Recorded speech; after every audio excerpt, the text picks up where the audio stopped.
Hi everybody, my name is Vasanta and welcome to my YouTube channel. Today I'm starting a new series of videos called Walking Reflections.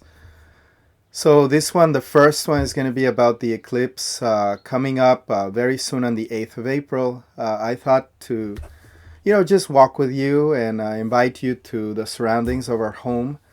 And while we walk, as I usually do during the morning, reflect upon what the eclipse means and what energies are going to be rising through it. I always find that when I take a walk, somehow I come into a state of peace, and that naturally helps me connect into, the deeper process that is going on inside of me. So I invite you to take a walk with me and, reflect on the eclipse and get to know my surroundings. So please be welcome to the channel and subscribe and like. It really helps us, and I hope that this video helps you navigate during the eclipse. Wherever you are, thank you for watching. Eclipses are always challenging times for us as humanity because the hidden desires that we have inside of us that may be conscious or unconscious during the eclipse, they aggravate. And these desires aggravate because, of course, when the eclipse is going on, the reason why that happens astrologically is, as you know, the sun represents Dharma in the zodiac. So whenever the sun is challenged in any way by the shadow planet Rahu, then Dharma becomes overshadowed. What is the meaning of Dharma? It is the right action or the harmonious action of us aligning, in right to everybody's, well-being, everybody's interest. So it means to act in such a way that we are in our potential, but we are not hurting anybody with our action. When the sun is challenged by Rahu, what does Rahu and Ketu mean? They are unconscious drives or subconscious drives. And especially Rahu is a planet that usually what happens with him is it obsesses everything it touches. So it is an extremely obsessive planet. And what the eclipse means is during that time when the sun has no power and is overshadowed, our lower selves or our unconscious drives and desires may take over. So, that is why eclipses are usually dreadful. So now, what does the eclipse in Pisces mean? You may ask. So Pisces is a sign of innocence, and it also is a sign of dreams. It represents emotional connection. It can very well have a spiritual meaning to it. It has a very emotional connotation to it. It can mean spirituality. It can mean dreams, it can mean innocence, it can mean the naivety or the desire for a better world. So in this sense, when the eclipse is happening in Pisces, we are called to reflect on both sides of that coin, right? Which is, one is pragmatic reality, which is represented by Ketu in Virgo. Virgo is an extremely practical sign. It is an earth sign. And then you have Pisces, which is a very spiritual sign. It is a sign that, takes us into our inner world, takes us into our connection with God. It can take us into the deeper realms of loveliness within us. And of course, it is lorded by Jupiter. In this case, the eclipse is also going to happen with two very particular configurations, which is at the moment of the eclipse, Venus is going to be present in that yoga. And as you know, Venus is the planet of love, and it is the planet of comfort. It is the planet that takes us to romance and the loveliness of life.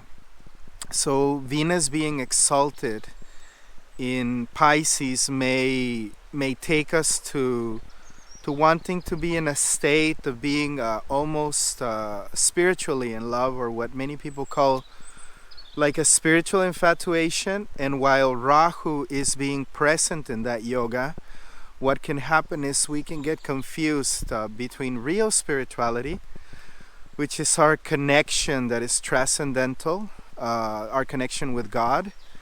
We could mix it with something very mundane. So in our unconscious, we could mix our mundane reality, right? And that is the source of the illusion, with the purity of real spirituality. Gladly we have being left some guidance. So during these challenging times, it is recommended that people will listen to Holy Scriptures. I personally recommend that, if you have access to the Bhagavad Gita, you can read this book.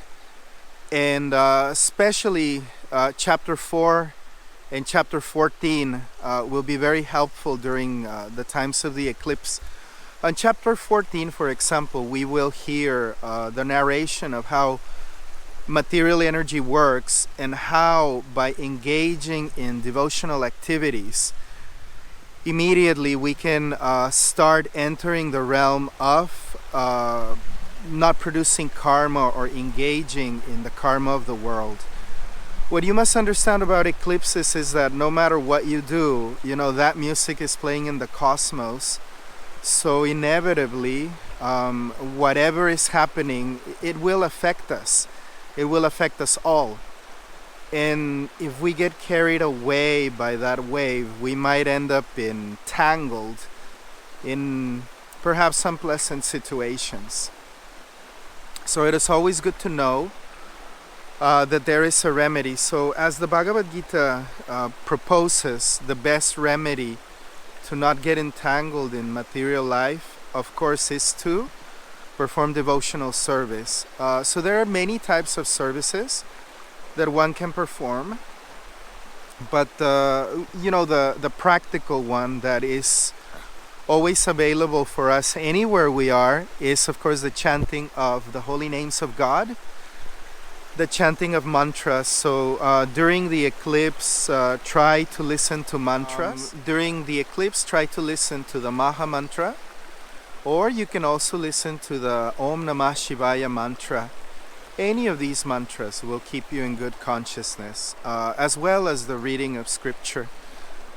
So what else can happen? I think during this eclipse there is a lot of confusion because we've all been through very hard times the last few years. So there is a desire and a hankering that now is rising. And what is this desire and hankering? The desire and hankering is going to be for like a romantic paradise, so to speak. This, of course, is related to our connection with God, to our natural state of Ananda, which is what all the yogis are looking for.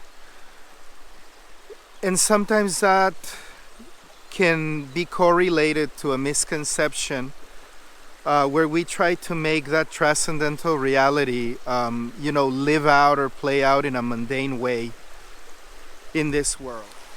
And then finally, remember that in the yoga there is also the retrograde Mercury, which at the moment is fallen in Pisces.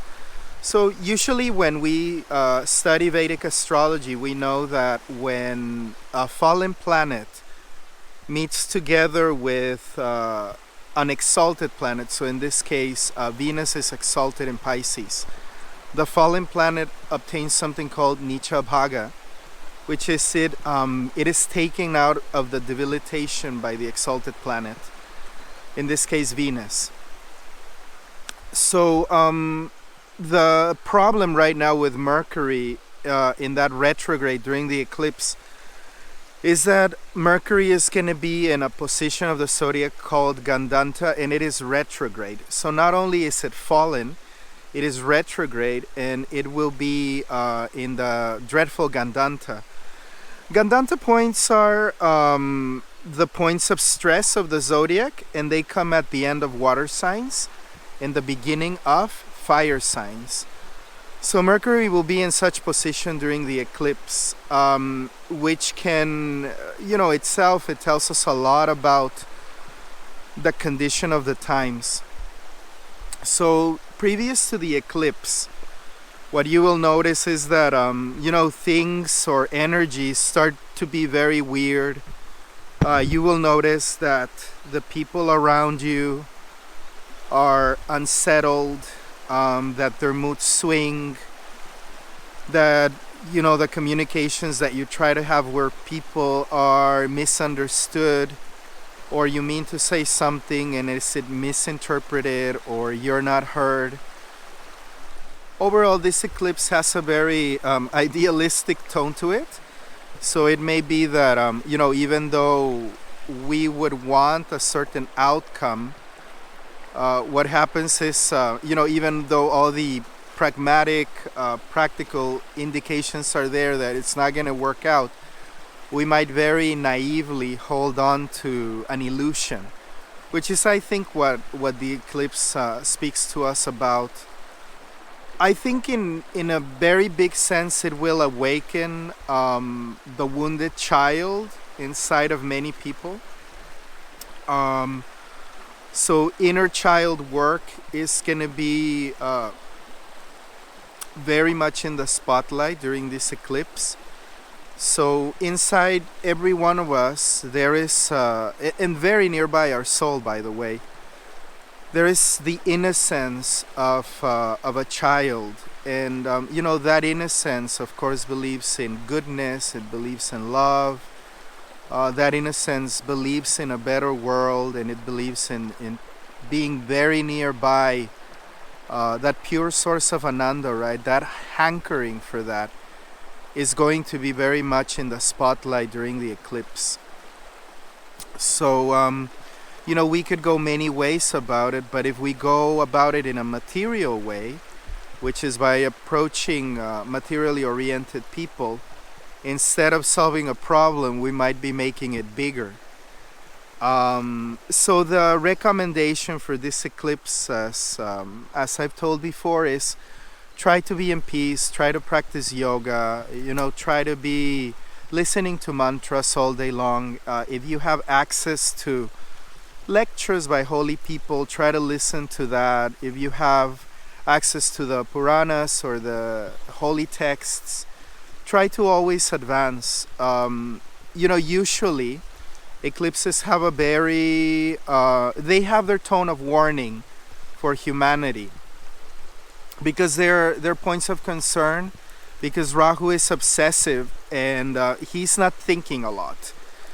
Rahu doesn't think. It is just like, how can we compare it? Imagine that you're very, very thirsty or very hungry, right?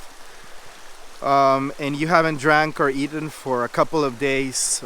Your obsession for water or food will be so big that the logical side of yourself stops working and you just want what you want.